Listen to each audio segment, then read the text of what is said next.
नमस्कार, मी माधुरी देशपांडे, स्किल विकास फाउंडेशन पुणे इथून बोलते. दादा आपलं नाव सांगा. संताजी लक्ष्मण दनवे, शिळेम.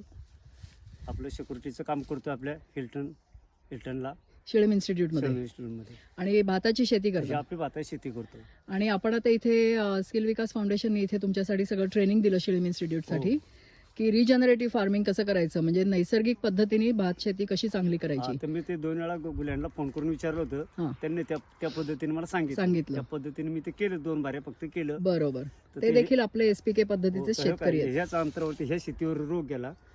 हा कुठला रोग गेला इथे? ते करपी रोग म्हणतात त्याला. करपा रोग गेला. करपा रोग. आणि हा आपला मध्ये बांध आहे आणि इकडे बाजूला तुमचं शेत आहे. हे काय हे शेतच फक्त मध्ये. बरोबर. हे खाली पाणी जावं ना म्हणून फक्त आपले पाती. बरोबर.